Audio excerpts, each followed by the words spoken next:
CSK మీద case file చేసిన SRH owners ₹1,00,00,000 జరిమానా చెల్లించాలంటూ మద్రాస్ హైకోర్టులో పిటిషన్. అసలు సిఎస్కే కి ఎస్ఆర్హెచ్ ఓనర్స్ కి మధ్య ఏం జరిగింది, ఏం జరుగుతుంది, ఏం జరగబోతుంది ఈ వీడియోలో చూద్దాం.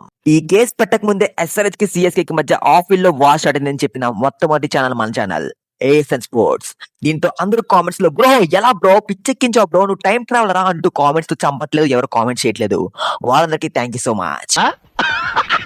అసలు ఏం జరిగిందంటే సిఎస్కే వాళ్ళు జెర్సీ లాంచ్ ఈవెంట్ లో జైలర్లోని హుకుం సాంగ్ ని యూస్ చేశారు. అండ్ వీడియోలో విజిల్ కూడా ఉంది. విజిల్ అంటే విజయపతి పార్టీ సింబల్. కానీ ఎస్ఆర్హెచ్ ఓనర్స్ వేరే పార్టీకి సపోర్ట్ కాబట్టి స్ట్రైక్ వేసిన రూమర్స్ వచ్చాయి. తర్వాత సిఎస్కే వాళ్ళు వీడియో డిలీట్ చేశారు అండ్ వేరే మ్యూజిక్ తో అప్లోడ్ చేశారు. ఇక్కడ వరకు బానే ఉంది. కానీ తర్వాత సంజు శాంసన్ వెస్ట్ ఇండీస్ తో మ్యాచ్ లో 97 రన్స్ కొట్టేశాడు. కానీ ఎస్ఆర్హెచ్ వాళ్ళు పోస్ట్ పెట్టలేదు. మిగతా అన్ని ఐపీఎల్ టీమ్స్ కూడా పోస్ట్ పెట్టారు. సో సంజు శాంసన్ సిఎస్కే కాబట్టి ఎస్ఆర్హెచ్ వాళ్ళు కావాలనే పోస్ట్ పెట్టలేదు. ఈ 2 టీమ్స్ మధ్య ఏదో జరుగుతుందని అంతా భావించారు అండ్ ఎస్ఆర్హెచ్ ని గట్టిగా ట్రోల్ చేశారు. నెక్స్ట్ సెమీఫైనల్ లో అండ్ ఫైనల్ లో కూడా సంజు బాగా ఆడాడు. దీంతో ఎస్ఆర్హెచ్ వాళ్ళు పోస్ట్ పెట్టక తప్పలేదు. పెట్టకపోయింటే ఇంకా పెద్ద కాంట్రవర్సీ అయ్యేది. ఎందుకంటే మిగతా ప్లేయర్స్ ఆడినప్పుడు పోస్టులు పెడుతున్నారు అండ్ టీం గురించి అప్డేట్ ఇస్తూనే ఉన్నారు. ఇప్పుడు చూస్తే సన్ నెట్వర్క్ వాళ్ళు సిఎస్కే మీద హైకోర్టులో కేసు ఫైల్ చేశారు.